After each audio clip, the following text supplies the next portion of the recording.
and welcome to Two Sisters of a Certain Age Conversations with a Therapist and a Doctor. I am your co host, Judy Grant, licensed marriage and family therapist. And I am your co host, Dr. Sophia Grant, board certified pediatrician and board certified child abuse pediatrician. Candy, your voice is still jacked up. What is going on? You know what? I feel like those like things on TikTok. This is my voice on T, you know, but this is my voice on laryngitis. I feel fine, and we just have to push through. So I feel Okay. good. Okay. Well, good to know that you're not feeling poorly. It's No, just showing up in the voice. So, but right. you're good for our podcast today. You're good Yes, to I am. record. Yes, I All am. right. All right.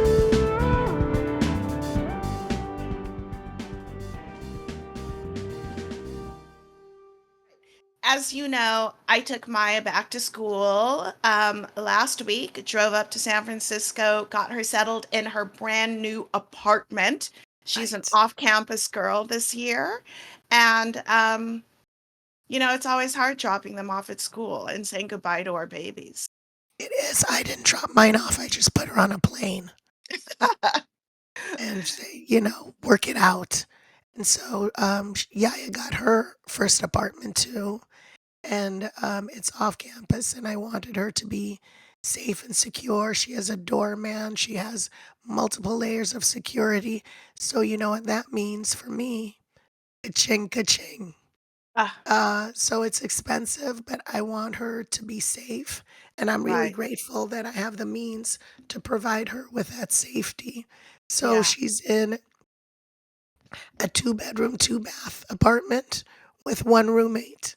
Back in our day, Judy, it would have Yeah. been four people in that Or apartment. Yeah, five people. right, right.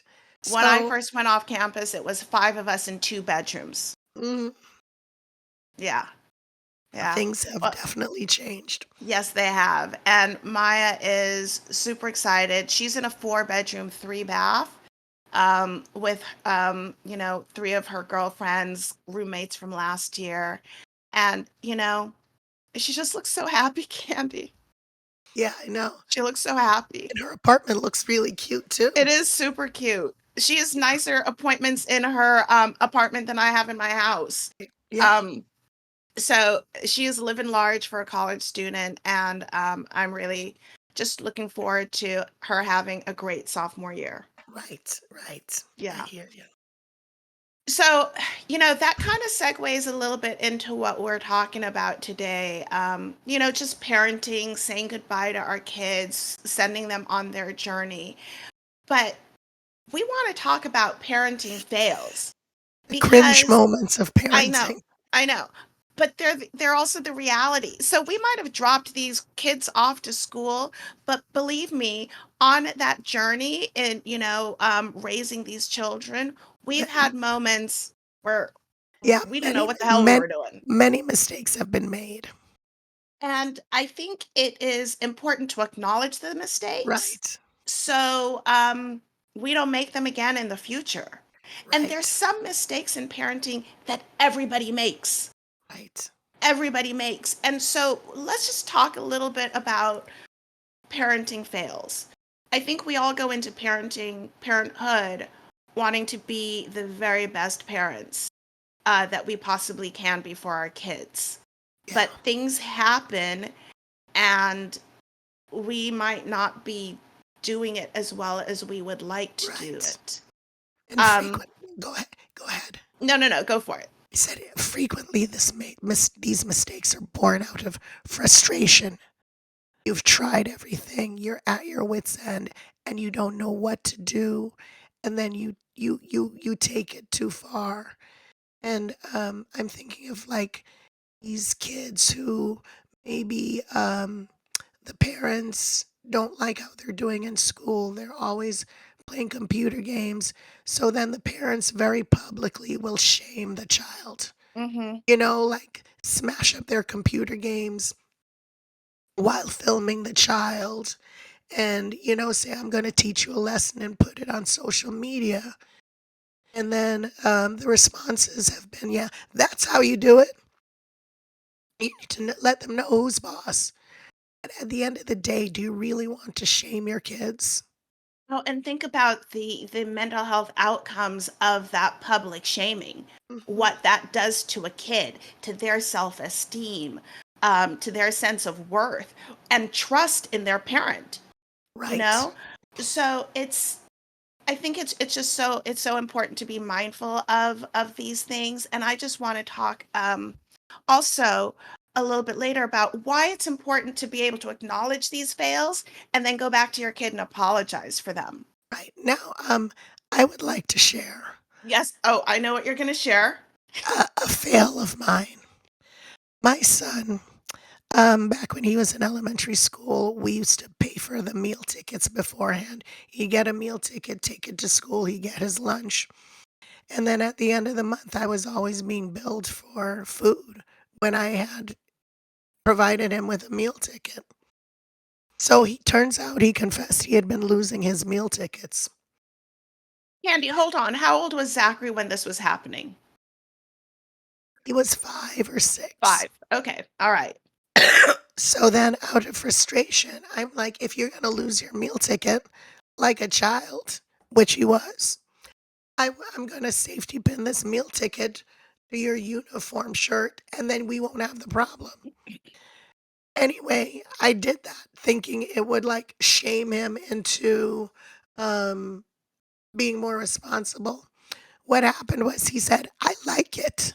Like, It backfired. he didn't have to think about finding his meal ticket, and then other parents in the class started safety pinning meal tickets to their kids.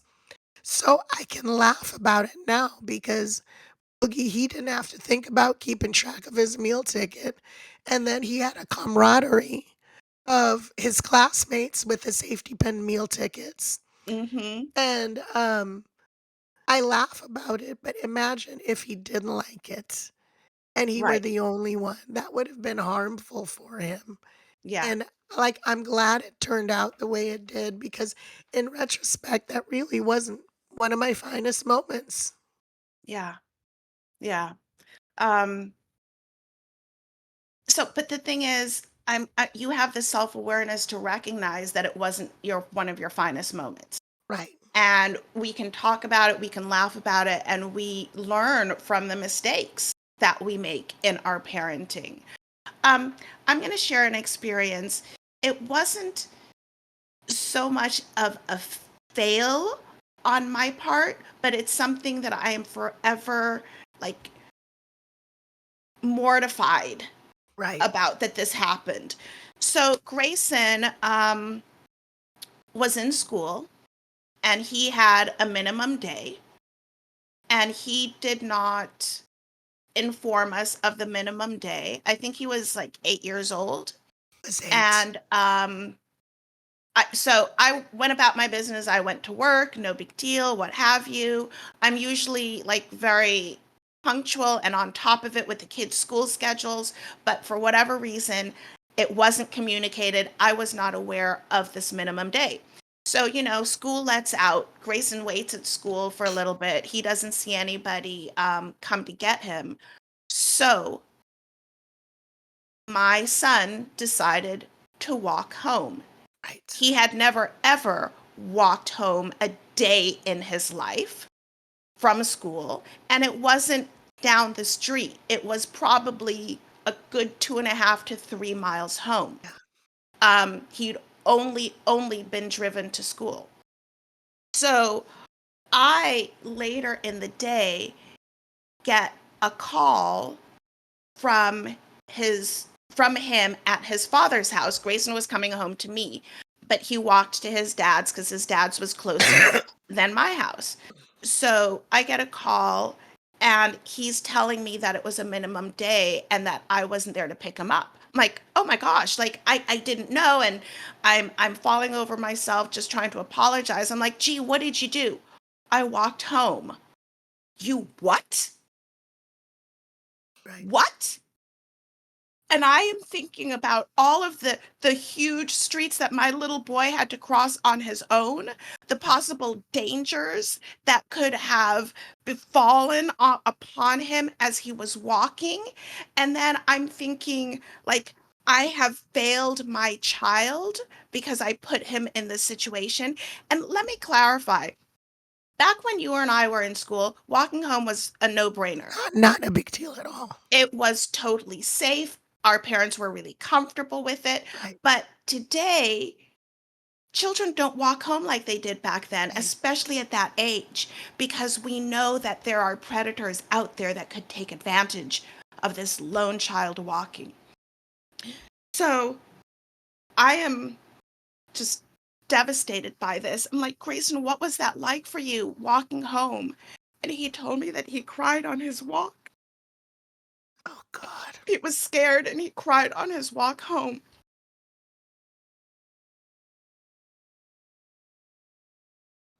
Look at me now. Right, well, I'll have to say when I found out about that, when we found out about that, I don't think I was living in California.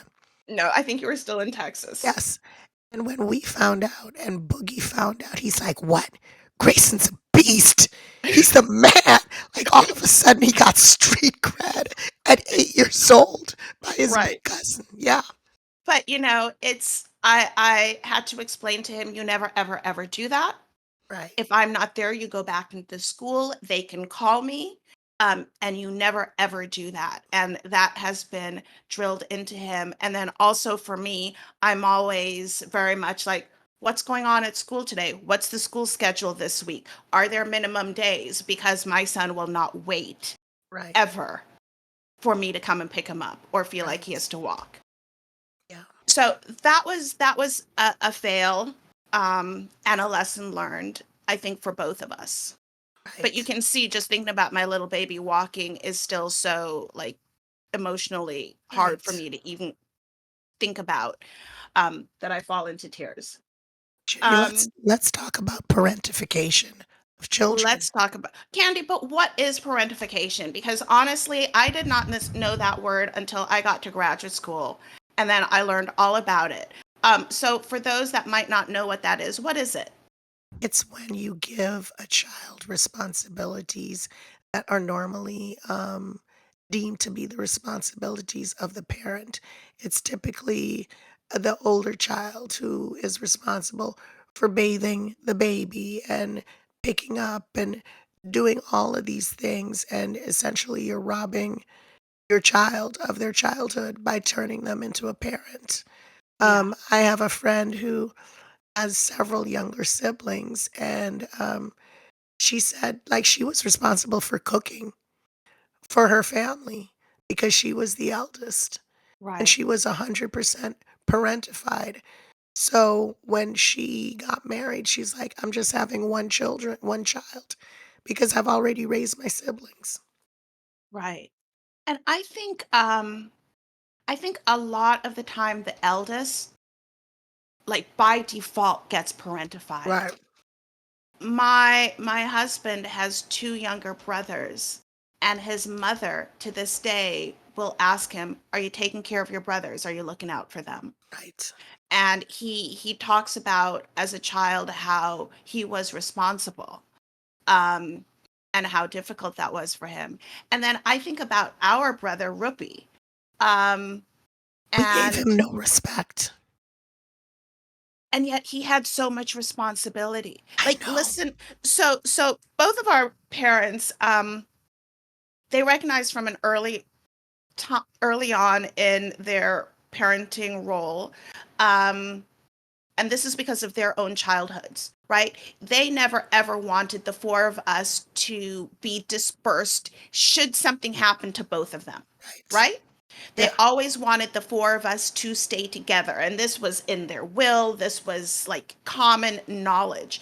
So, my brother, the moment he turned 18, had something happen to our parents, he would be the legal guardian. And oh my gosh, that's a what a lot. responsibility to heap onto a child. And Rupi knew this from the time that he was little. Yes. that he was responsible. As an adult, not long ago, I called him and I apologized.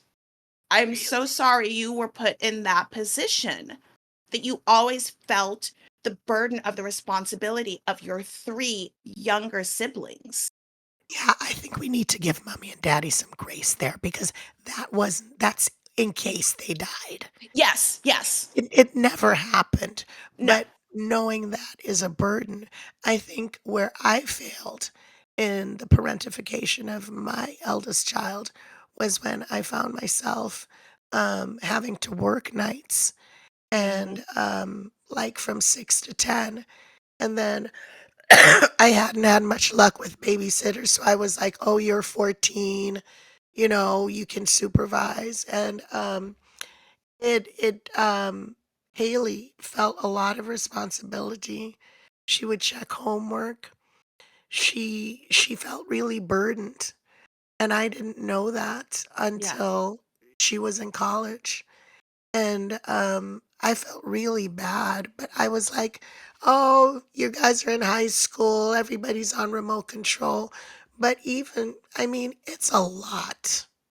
yeah, It is a lot, and I've asked her forgiveness for that, and I didn't realize that it was causing her to feel anxious. right, And that was I mean, that is a major parenting fail and something that I have to kinda come to terms with. Thankfully, we've had those conversations, yeah, um, and I feel like, I've apologized, but when you're find yourself in a position raising your kids alone and money's tight, you cut corners. Like, the babysitter didn't work out, and the babysitter who coulda worked out would have probably cost me $20 an hour, and I mhm. couldn't afford it, and, yeah, that makes me feel bad. And, I would have to say, that my eldest, Maxine, feels the same. Yeah, Because we were on such a roller coaster with her father being in and out of the house. And then finally, when I ended that relationship, and she is 6 years older than her sister, 8 years older than her brother. So she was already like a little woman, right? And these babies came along and she fell into this role. Um, protector. Protector, but also because of the challenges with her father, like Maxine, like in a twisted way, became a partner in that she was there when her siblings took their first step, not Yeah, their father, but it was she and I watching them. She was there when they spoke their first word, not their dad, but she and I doing this together. And I'll never forget a Christmas. Maya had just been born, a few months prior. The father is, I don't know where. And I wanted to put Christmas lights on the house. Um, and Maxine and I are out there doing it together. She's 6, right, and Maya's in her little carrier wrapped up in blankets. And Maxine and I are putting Christmas lights on the house. And right. to this day, she will say, "Well, I raised my brother and sister." Oh god, And doesn't that break your heart? yes, because then also when she went to her father's with her siblings, and we know that he wasn't very present at all, she had the bulk of that responsibility. It eased up when she came home to me, but Right. she was still in this place where I need to protect and provide for my siblings. Gosh. And that's hard for a kid. Yeah, That is so hard. yeah, Um, and I think it's really hard not to put some of that responsibility on the eldest because they're just the eldest. right. But we need to talk to our kids about this. Is this okay with you? Um, how do you feel about babysitting your siblings while, while mom goes out to the movies with her friends? Is this okay? How do you feel about this? And really asking them those hard questions so you can at least have the conversation with your child. Yeah. Yeah. You know, another fail that a lot of us fall into is not listening to our children when they're speaking to us. Oh God, yes. We are so busy doing so much stuff, and they might be talking to us, and we kind of have one ear, but we're not fully present Yes. because Guilty. we have so much to juggle. Yeah. And so they don't feel like they have a space to truly be heard, as opposed to, hey, mommy, I want to talk to you. Okay, let me put this aside. All right, what's up, sweetie? Or, okay, yeah, just go ahead and tell me while I finish dinner and I check your sister's homework. I'm listening to you. I got it. And I think that is a mistake that a Yeah. lot of us make. Well, in addition to that, it's the like when they share their opinion and we decide their opinion is wrong and we just Mm, shut it down. So, like, I feel like I used to listen to my kids just to show them that they were wrong. Like, I'm right. gonna listen to you, but I'm gonna tell you why you're wrong. And that is, definitely something that I've had to work on. Um, and that was more so when they were younger, because they would say Mm-hmm. some stupid shit, you know? But and you know how we were raised? Like, you couldn't argue with mommy or daddy, No. although you used to argue the most with mommy and daddy and ask them why. And I, just went 19 months younger than you. I older than you used to say, Judy is so Americanized. She's asking why. She wants to know why and how. You just do it. Um, but as they've grown older and as we've had these frank conversations about ways in which they felt unheard or hurt, um, I think we've gotten over that, Mm-hmm. and I think we speak as adults, and we speak, they can challenge me now, and when they do challenge me, I do reflect, and, we're like sounding boards for each other. But back when I was a single parent working 2 and 3 jobs, I didn't wanna have to explain why, just do it. Make my life easier. Mm-hmm. Just do it. I'm not going to explain to you why you can't go someplace because I don't want you to, you Right. know?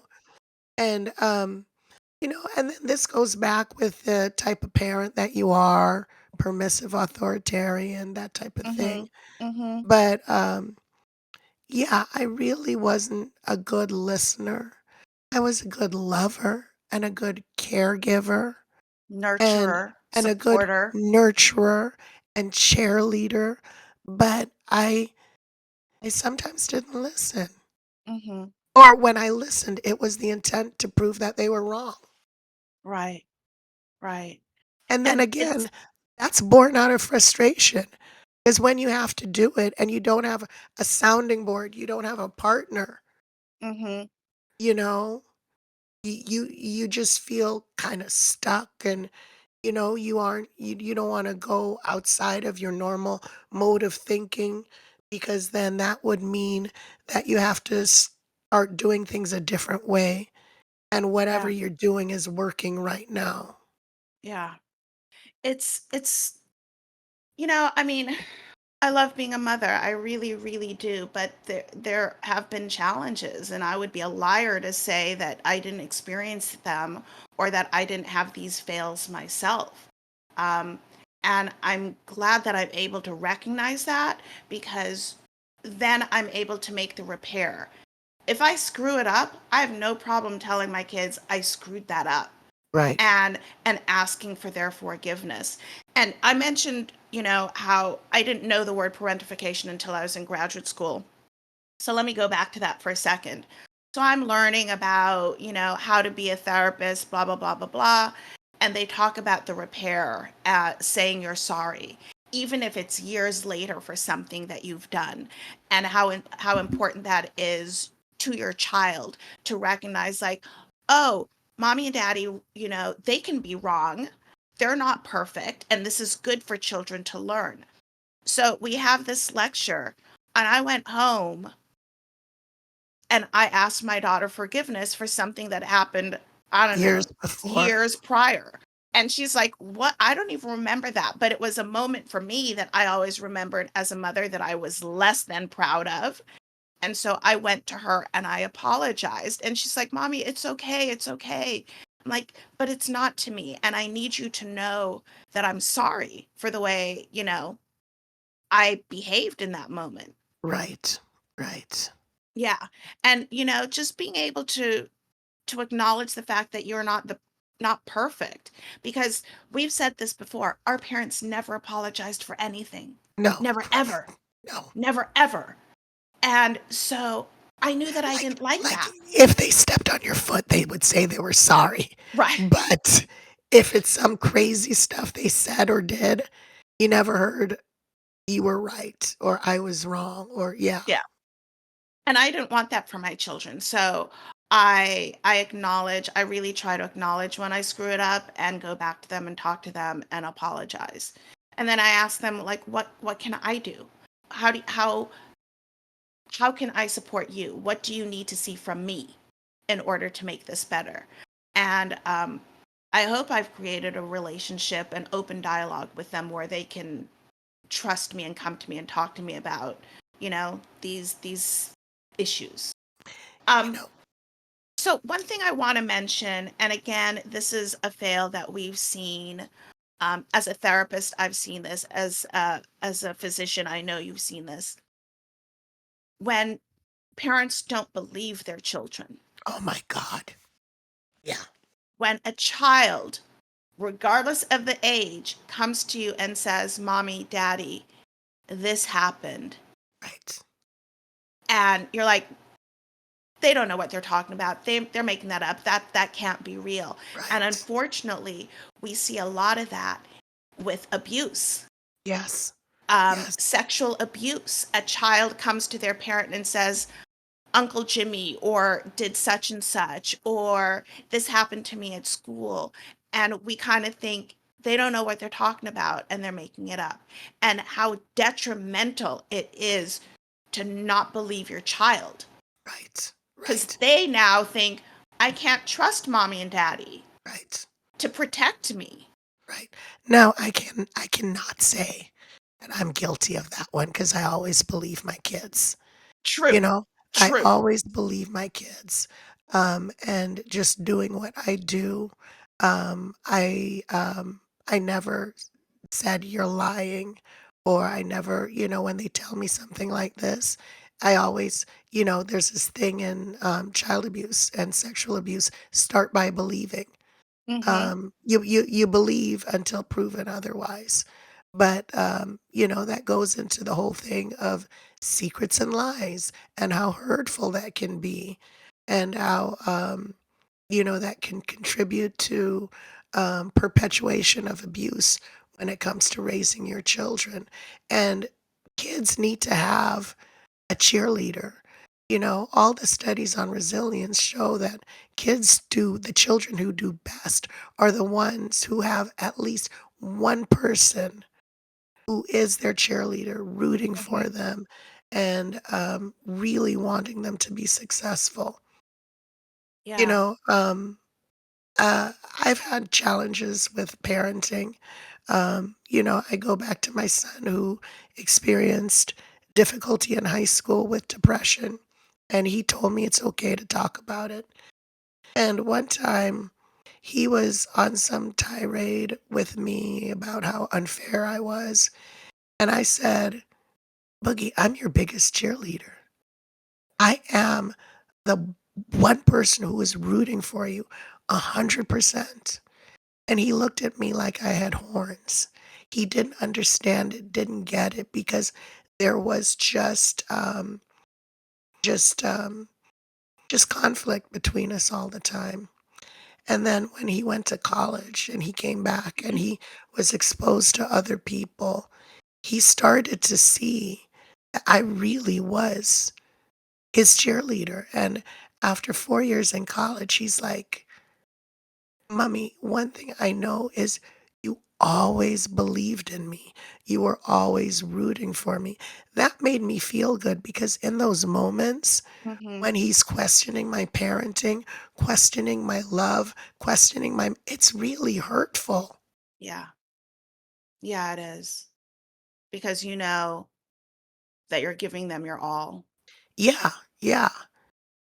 Yeah, Now it's I think a lot of my parenting fails came from being suddenly thrust into a position of having to raise these kids by myself yeah. because I never envisioned doing it by myself. I always saw it as a partnership and tag teaming.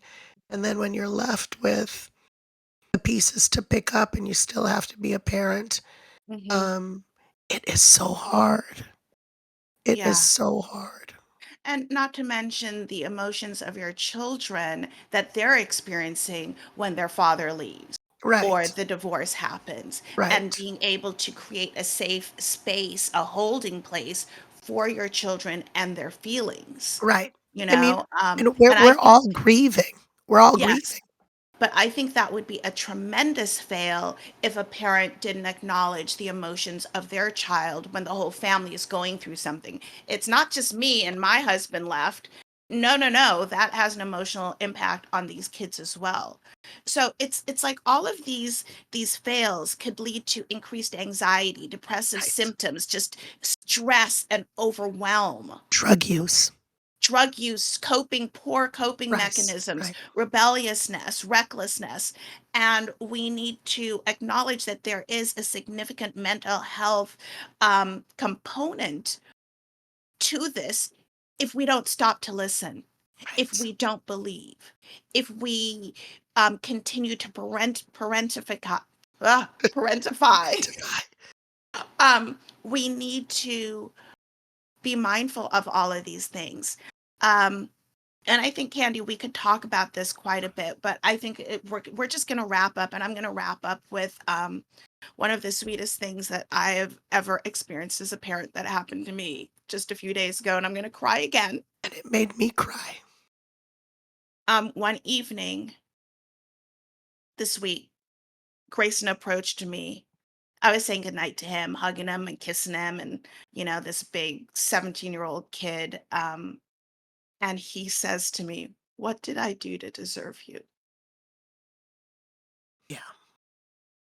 And I'm like, "What are you talking about, G?" And he's like, "You are so good to me and to my sisters, and I don't know like what I did." And I said, "You were born into this world. You're my son. All I want is to be loving and supportive of you." And we had to sit down and have a real conversation about it because he's hearing from his friends about what their parents do or don't do. And he's thinking, "You don't do any of that to me." And I don't think I'm a perfect parent by any stretch of the imagination. I just know that I love my babies with every fiber of my being, Right. and I will do whatever I have to do in order to support them. Yeah. So, on that note, if you have experienced parenting fails, if Oh you gosh. acknowledge um, when you might not have been at your best as a mother or a father, please know that we at Tusoka, we can relate. Relate.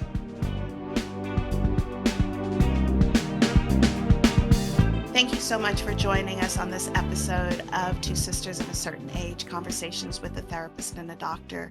Please feel free to reach out to us, find us on Instagram, email us at twosokapodcast@gmail.com. We love hearing your thoughts, your feelings, questions, comments. We just love hearing from you. So thank you so much for joining us today. Thank you. Bye. Bye bye.